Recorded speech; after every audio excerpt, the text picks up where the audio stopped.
الحمد لله نحمده ونستعينه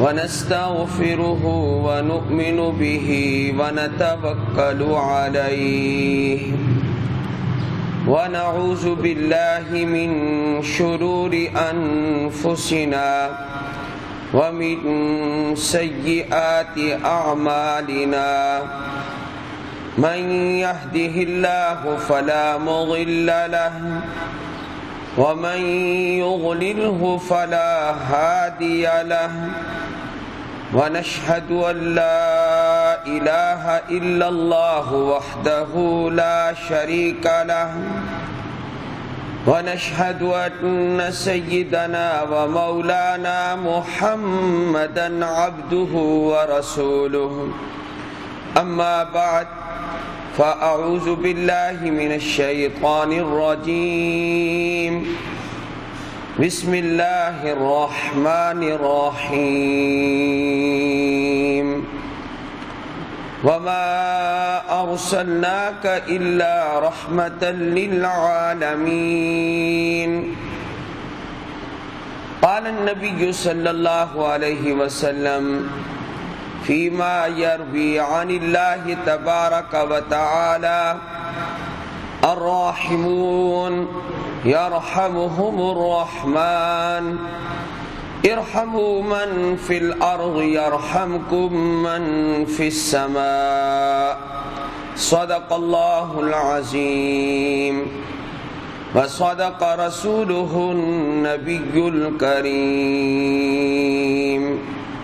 اللهم صل على محمد وعلى آل محمد كما صليت على إبراهيم وعلى آل إبراهيم إنك حميد مجيد اللهم بارك على محمد وعلى آل محمد كما باركت على إبراهيم وعلى آل إبراهيم إنك حميد مجيد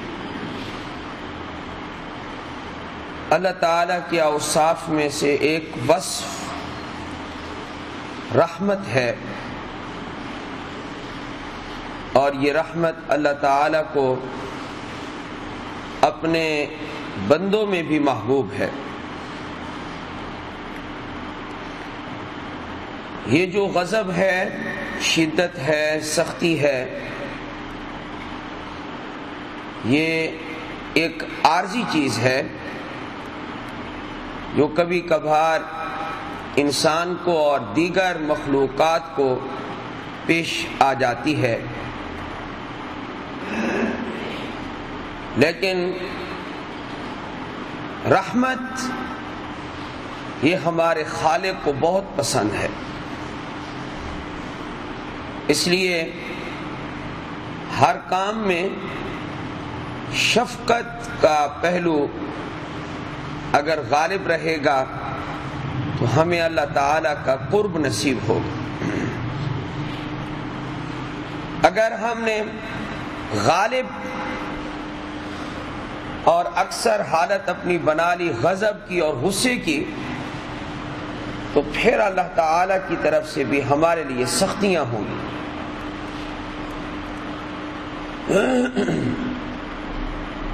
اللہ نے ہمارے نبی علیہ السلام کو سراپا رحمت بنا کر بھیجا ہے۔ وما ارسلناک الا رحمۃ للعالمین، تمام جہان والوں کے لیے اللہ نے آپ کو سراپا رحمت بنا کر بھیجا ہے، اور یہ آپ صلی اللہ علیہ وسلم کا امتیازی لقب ہے، اور اسی سے آپ صلی اللہ علیہ وسلم بہت زیادہ مشہور ہوئے ہیں۔ دوسرا ہے خاتم النبیین، وہ بھی آپ کا امتیازی وصف ہے۔ باقی رسالت اور نبوت میں تو اور نبی بھی شریک ہیں، لیکن آپ کی نبوت عالمگیر نبوت ہے،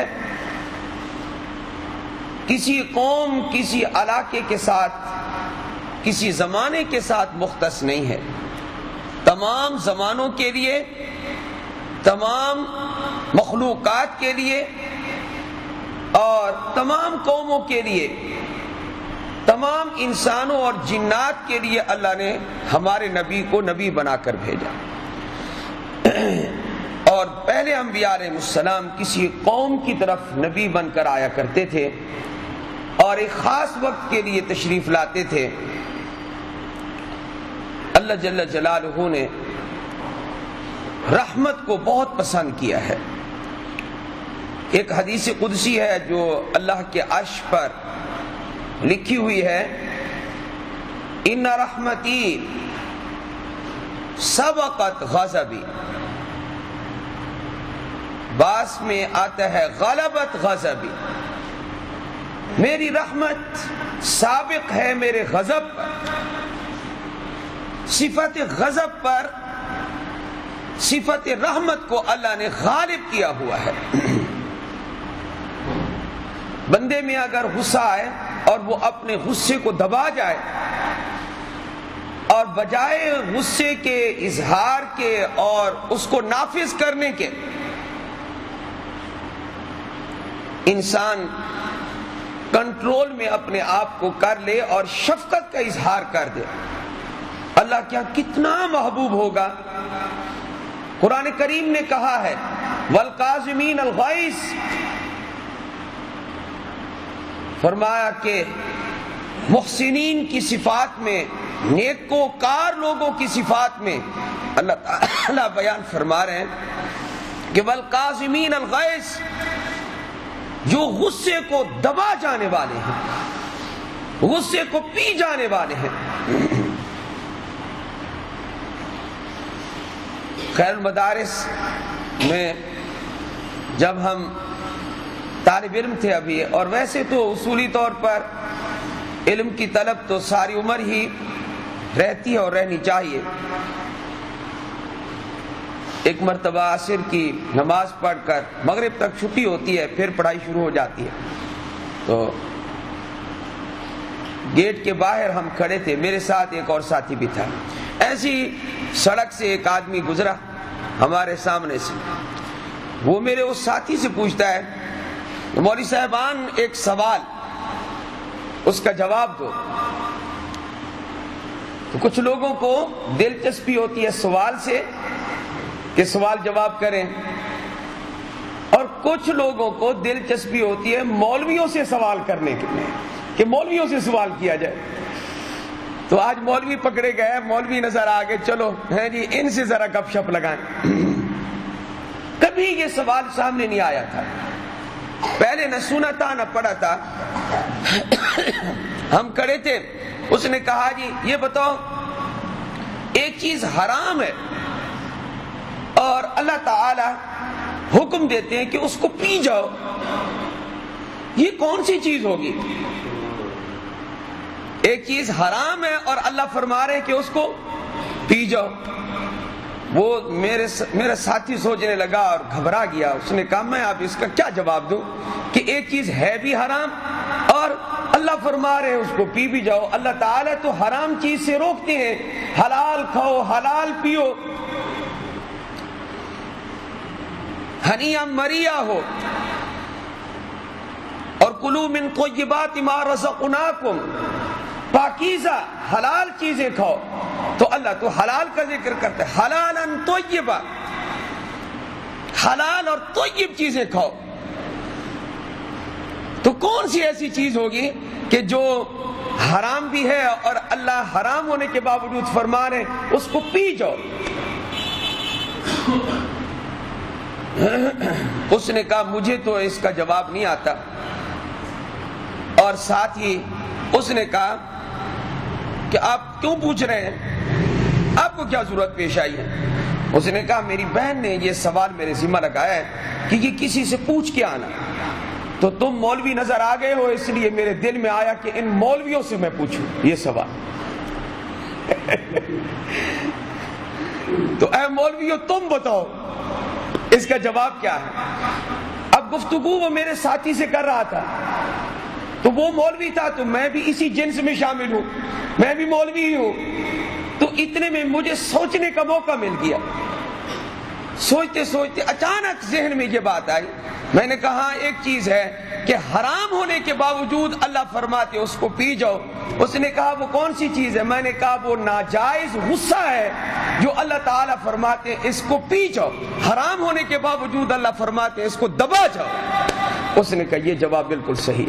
تو اللہ جل جلالہ ارشاد فرما رہے ہیں والکاظمین الغیظ والعافین عن الناس۔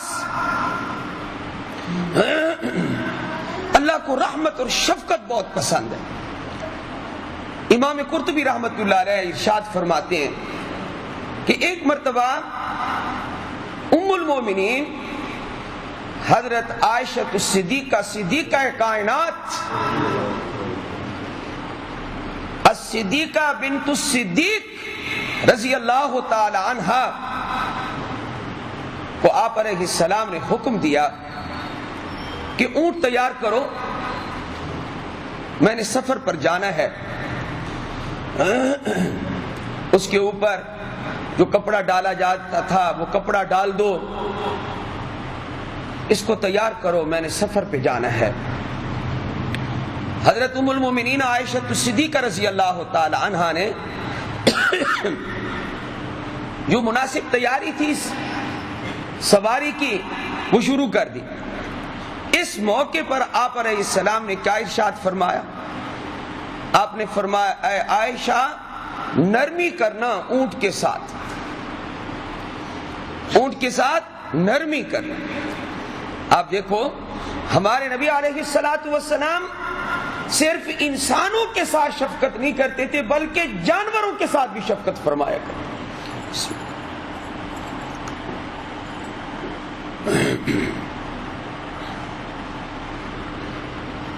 اور ارشاد فرمایا ان اللہ یؤتی علی الرفق ما لا یؤتی علی العنف۔ یہ حدیث پاک تمام کتب کے اندر موجود ہے، مستند بخاری میں ہے اور دیگر کتابوں میں موجود ہے۔ آپ علیہ السلام نے ارشاد فرما دیا، یہ ہمارے لیے سبق ہے۔ اللہ اکبر کبیرہ، ان اللہ یؤتی علی الرفق ما لا یؤتی علی العنف۔ اللہ جل جلالہ نرمی پر وہ انعامات عطا فرماتے ہیں جو سختی پر نہیں دیتے، سختی پر عطا نہیں کرتے۔ اس لیے ہمارے اندر شفقت کا پہلو غالب ہونا چاہیے۔ تخلقوا باخلاق اللہ، جیسے اللہ کے اخلاق ہیں یعنی صفات ہیں، اے مخلوق تم بھی اللہ کی مخلوق ہو، لہذا اللہ کی صفات کو اپنانے کی کوشش کرو۔ آپ دیکھتے ہیں قرآن کریم میں سخاوت کی کتنی تعریف آئی ہے۔ وَيُطْعِمُونَ الطَّعَامَ عَلَى حُبِّهِ مِسْكِينًا وَيَتِيمًا وَأَسِيرًا إِنَّمَا نُطْعِمُكُمْ لِوَجْهِ اللَّهِ لَا نُرِيدُ مِنْكُمْ جَزَاءً وَلَا شُكُورًا۔ اللہ نے دوسروں کو کھانا کھلانے والے لوگوں کی کیا مدح کی ہے، کیا تعریف کی ہے۔ فرمایا وَيُطْعِمُونَ الطَّعَامَ، یہ ابرار لوگ کون ہوتے ہیں؟ ان الابرار، یہ ابرار کون ہیں؟ نیک لوگ کون ہیں؟ جنتی کون ہیں؟ فرمایا یہ وہ ہیں جو لوگوں کو کھانا کھلاتے ہیں۔ علی حبہ، اس پر مفسرین نے لکھا ہے کہ اس میں 3 احتمال ہیں۔ نمبر 1 فرمایا کہ اللہ کی محبت کی بنا پر لوگوں کو کھانا کھلاتے ہیں۔ وَيُطْعِمُونَ الطَّعَامَ، دوسرا فرمایا کہ طعام کی طرف ضمیر لوٹ رہی ہے، اس کا یہ مطلب ہے کہ خود طعام کے حاجت مند ہیں لیکن لوگوں کو کھانا کھلا دیتے ہیں، وہ اپنا کھانا اٹھا کر بھی لوگوں کو دے دیتے ہیں، بھوکوں کو دے دیتے ہیں۔ وَيُؤْثِرُونَ عَلَىٰ أَنفُسِهِمْ وَلَوْ كَانَ بِهِمْ خَصَاصَةٌ۔ یہ انصار صحابہ کی مدح میں اللہ نے فرمایا، تعریف میں اللہ نے ذکر کیا ہے کہ خود فقر و فاقہ برداشت کر کے مہاجرین کو کھانا کھلاتے۔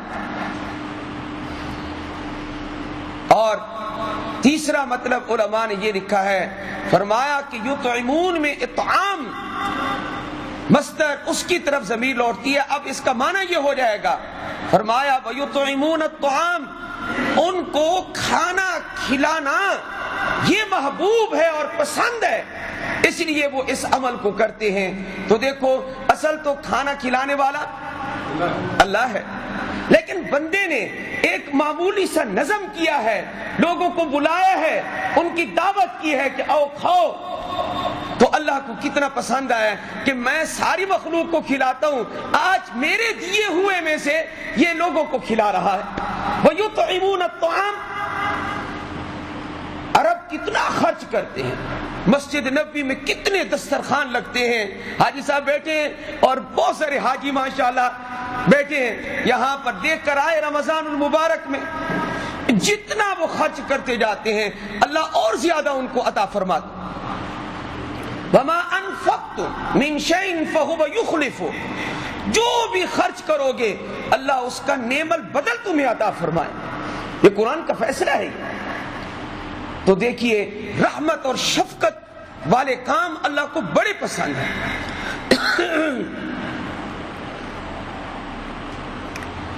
ایک مرتبہ نبی علیہ الصلاۃ والسلام مدینہ سے باہر تھے، کچھ مسلمان علیحدہ سفر کر رہے تھے، آپ علیہ السلام کو پتہ چلا کہ یہ قافلہ بھی مسلمانوں کا ہے۔ اس میں ایک عورت تھی، اس کو پتہ چلا کہ اس دوسرے قافلے میں جو سفر کر رہا ہے اس میں ہمارے نبی علیہ السلام موجود ہیں، نبی کریم صلی اللہ علیہ وسلم تشریف رکھتے ہیں۔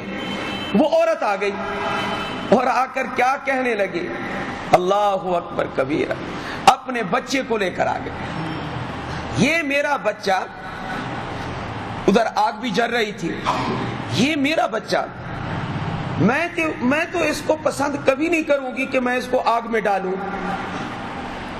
اور اللہ جل جلالہ تو اپنے بندوں پر ایک ماں سے بھی زیادہ 70 ماؤں کے برابر اللہ تعالیٰ رحمت کرتے ہیں اپنے بندوں پر، تو کیا اللہ تعالیٰ اپنے بندوں کو آگ میں ڈالے گا؟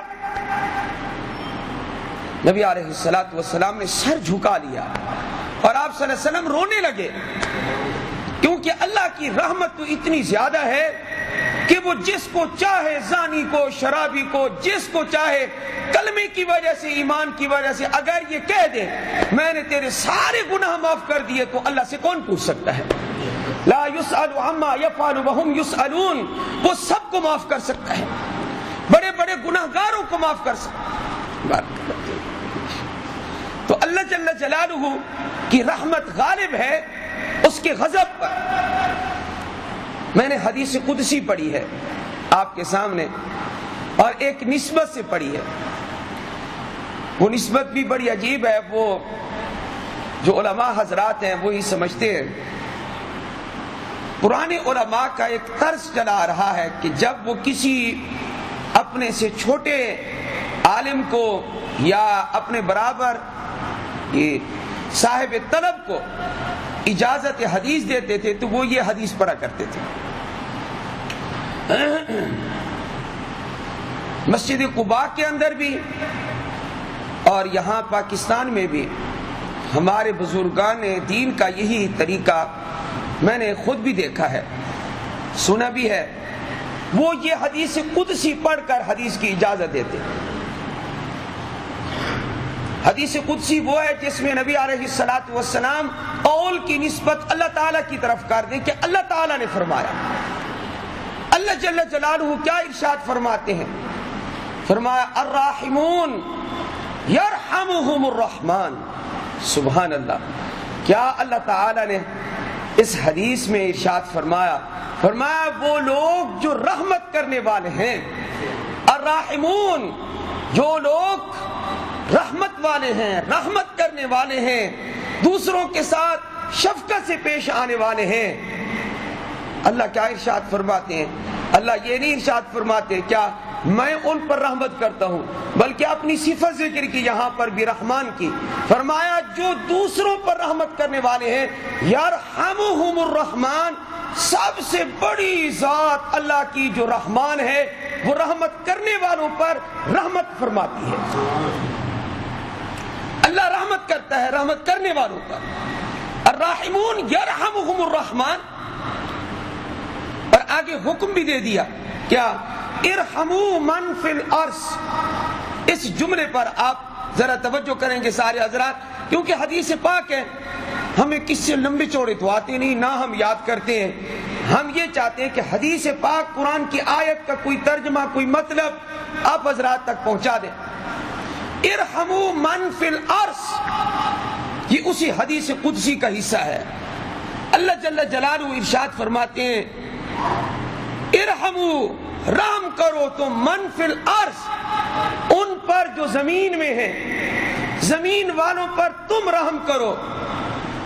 اللہ اس کی جزا فرمایا یرحمکم من فی السماء، آسمان والا تمہارے اوپر رحم کرے گا۔ ارحموا من فی الارض یرحمکم من فی السماء۔ اس لیے رحمت کا پہلو غالب رہنا چاہیے، شفقت کا پہلو غالب رہنا چاہیے۔ آپ علیہ السلام کی تو اتنی شفقت تھی، ایک اعرابی، ایک دیہاتی، مومن مسلم صحابی رسول، ابھی نیا نیا مسلمان ہوا تھا، آداب کا پتہ نہیں تھا کہ مسجد کا ادب کیا ہے۔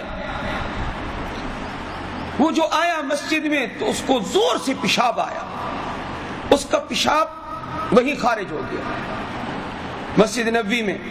آن حضرت صلی اللہ علیہ وآلہ وسلم وہاں موجود تھے، صحابہ نے اس کو گھور کے دیکھا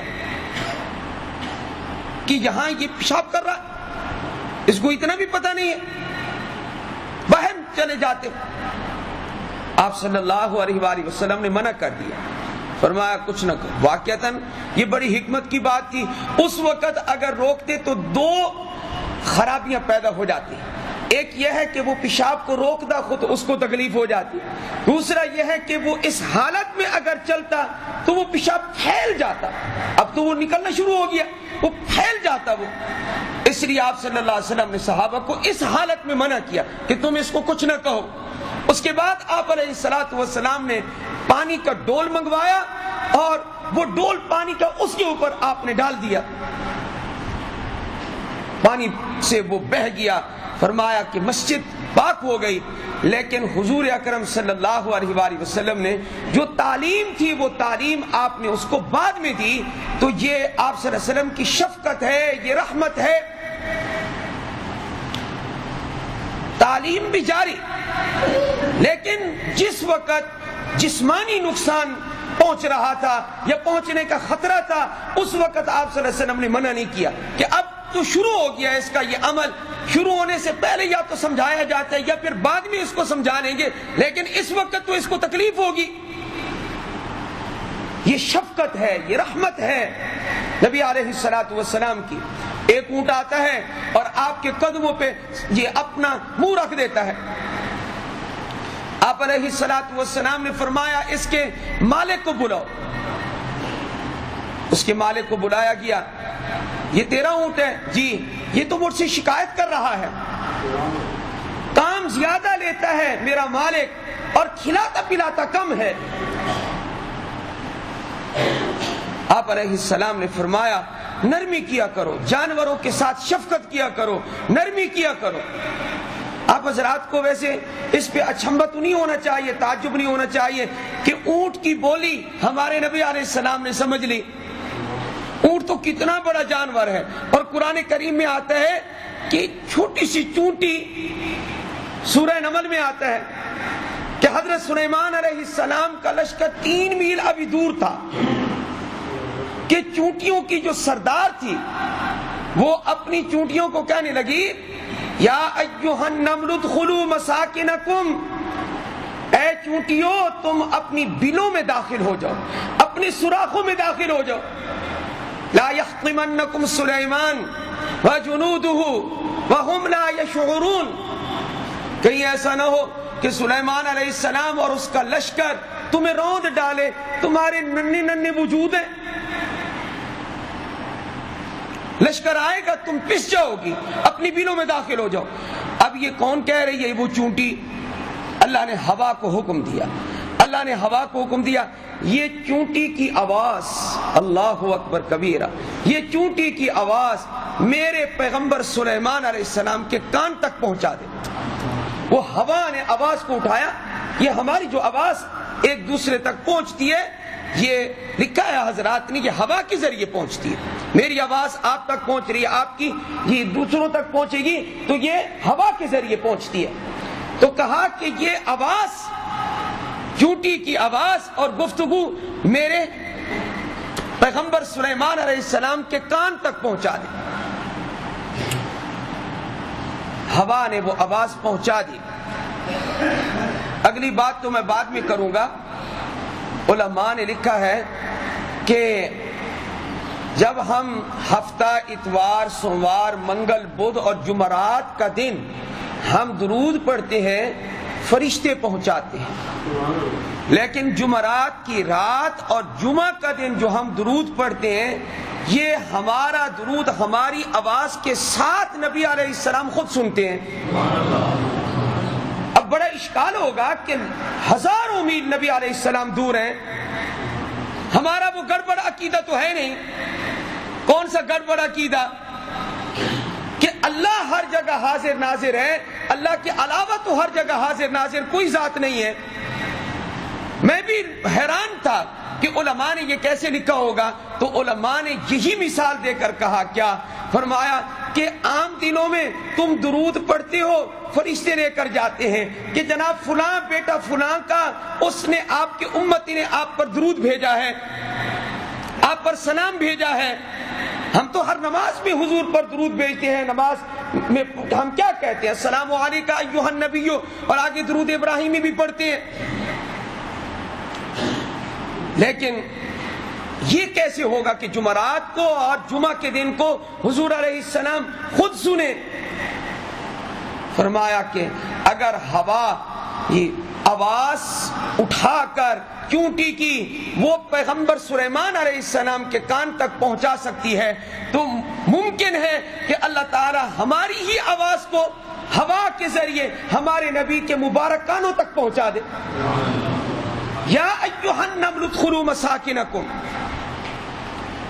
تو چونٹی کیا کہنے لگی؟ کیا کہ اپنی بلوں میں داخل ہو جاؤ، کہیں ایسا نہ ہو کہ سلیمان اور اس کا لشکر تمہیں روند نہ ڈالے. حضرت سلیمان علیہ السلام جب آئے تو چونٹی سے مخاطب ہوئے اور کہنے لگے چونٹی کو کہ تو یہ تو بتا، تو مجھے ظالم سمجھتی ہے؟ حضرت سلیمان علیہ السلام مزے لے کر اس سے باتیں کر رہے ہیں. کس سے؟ چونٹی سے. سبحان اللہ. کیا تو مجھے ظالم سمجھتی ہے؟ میں تمہیں روند ڈالوں گا، میں پیس ڈالوں گا تمہیں. میں اللہ کا پیغمبر ہوں اور اللہ کا پیغمبر کسی پر ظلم نہیں کرتا، کسی پر زیادتی نہیں کرتا. یہ زیادتی، یہ ظلم، یہ عام لوگوں میں ہے. پیغمبروں نے نہ کسی کا حق دبایا، بلکہ وہ تو حقوق ادا کرنے کا حکم دیتے ہیں کہ دوسروں کے حقوق ادا کرو. نبی علیہ السلام، پہلے سلیمان علیہ السلام کی بات پوری کر لوں. حضرت سلیمان علیہ السلام نے کہا تو مجھے ظالم سمجھ رہی ہے جو تو نے دوسری چونٹیوں کو اعلان کر دیا، یا ایھا النمل ادخلوا مساکنکم لا یحطمنکم سلیمان وجنودہ. سلیمان کا لشکر اور خود سلیمان علیہ السلام تمہیں روند نہ ڈالے، پیس نہ ڈالے تمہیں. تو چونٹی نے آگے سے کیا جواب دیا؟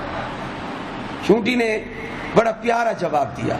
کہنے لگی کہ آپ نے میرے اوپر اعتراض کیا ہے میری آدھی بات کو لے کر، لا یحطمنکم سلیمان وجنودہ. میں نے کچھ اور بھی بولا تھا، اس کی طرف بھی آپ توجہ فرما لیں. چونٹی نے کہا کیا بولا تھا تو نے؟ ہر سلیمان علیہ السلام کو پتا تھا کیونکہ وہ ساری آواز کان تک پہنچ چکی تھی، لیکن حضرت چونٹی سے مزے لے کر باتیں کر رہے ہیں. تو اگر سلیمان علیہ السلام پیغمبر ایک جانور سے بات کر سکتے ہیں، سوال جواب ہو سکتا ہے، تو ہمارے نبی کو اونٹ نہیں بتا سکتا کہ میرے اوپر بوجھ زیادہ لادا جاتا ہے اور مجھے چارہ کم ڈالا جاتا ہے. سلیمان علیہ السلام نے کہا تو نے کیا کہا تھا؟ تو کہنے لگی میں نے ساتھ یہ بھی کہا تھا وَهُمْ لَا يَشْعُرُونَ، اور ان کو شعور ہی نہیں ہوگا، ان کو پتہ ہی نہیں چلے گا وہ یہاں سے گزر کے چلے جائیں گے اور تم روندی جاؤ گی. تمہارے چھوٹے چھوٹے وجود ہیں, پتہ ہی نہیں چلے گا کہ کون پاؤں کے نیچے آیا اور کون پاؤں کے نیچے نہیں آیا. کوئی بڑی چیز سامنے آئے تو پتہ چلتا ہے کہ کوئی چیز ہے, تمہارا وجود چھوٹا ہے, ان کو پتہ نہیں چلے گا. تو میں نے یہ بھی ساتھ کہا تھا کہ بے خبری میں تم روندی جاؤ گی. میں نے یہ تو نہیں کہا تھا کہ وہ ظلم کریں گے اور تمہیں پیس ڈالیں گے. آپ نے یہ میری اس بات پر بھی تو توجہ کرنی تھی, اس لیے میں معافی کی خواستگار ہوں. میں نے آپ کی گستاخی نہیں کی, میں نے کہا بے خبری میں تم پیسی جاؤ گی. سبحان اللہ.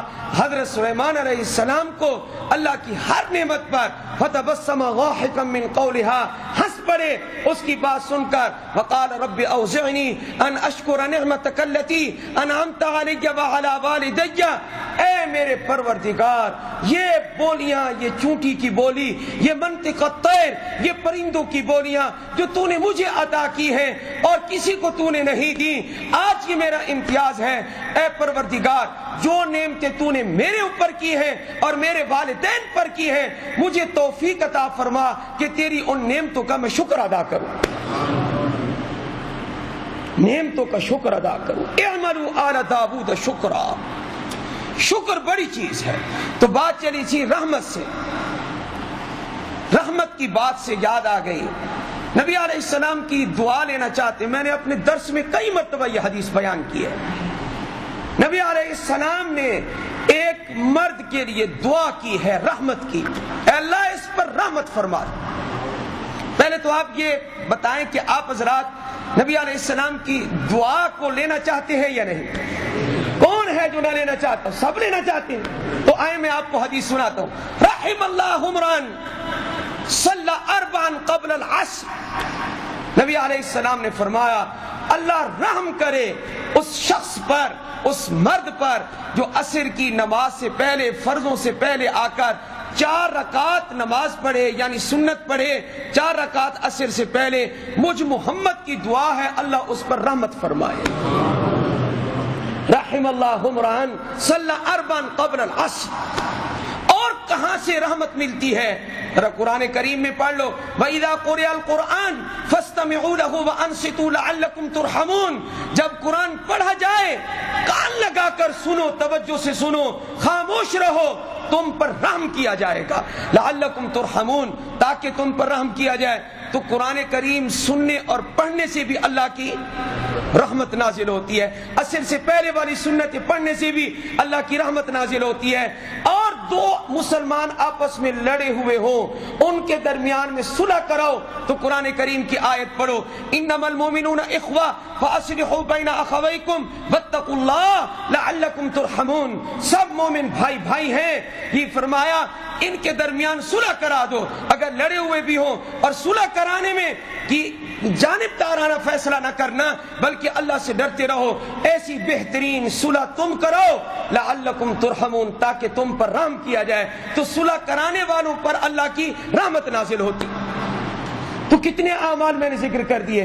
کم از کم آج تو عہد کر لیں کہ عصر کی سنتیں انشاءاللہ پڑھنے کا ہم کیا کریں گے اہتمام, تاکہ نبی علیہ السلام کی ہمیں یہ دعا حاصل ہو جائے. وقت ضائع کرتے رہتے ہیں ہم گپوں میں, ہاں جی تبصروں میں, سیاست میں, فضول ایسے مجلس گرم رکھتے ہیں, لیکن عصر کی سنتوں کا اہتمام ہم نہیں کرتے. سلطان التمش رحمت اللہ علیہ جب فوت ہوئے تو اس وقت کیا کہا جی, خواجہ قطب الدین بختیار کاکی رحمت اللہ علیہ جب فوت ہوئے تھے تو یہ وصیت کر کے گئے تھے کہ میری نماز جنازہ وہ شخص پڑھائے کہ جس کی عصر کی سنتیں کبھی قضا نہ ہوئی ہو, تہجد قضا نہ ہوئی ہو, غیر محرم عورت پہ اس کی نگاہ نہ پڑی ہو. جنازہ پڑھا ہے, کوئی بھی سامنے نہیں آتا. فرمایا سلطان التمش آگے بڑھا اور کہا میں نے یہ اپنے اعمال پردے میں رکھے ہوئے تھے, یہ مجھے معلوم تھا یا اللہ کو معلوم تھا. نہ میری سنت قضا ہوئی, نہ میں نے کبھی غیر عورت پر جی شہوت کی نگاہ سے نظر ڈالی ہے, اور نہ ہی تہجد قضا ہوئی. عصر سے پہلے والی سنتوں کا بھی اہتمام ہے. میں نے اللہ کے لیے اپنا عمل, لیکن میرے شیخ نے خواجہ قطب الدین بختیار نے اپنے مرنے کی وصیت میں میرے اس راز کو فاش کر دیا. نماز جنازہ کے لیے کوئی بھی نہیں آگے آتا تھا, شرطیں پوری نہیں تھی. شرطیں اگر پوری تھی تو بادشاہ وقت میں پوری تھی. دعا کریں اللہ تعالیٰ ایسے اچھے بادشاہ ہمیں نصیب فرمائے۔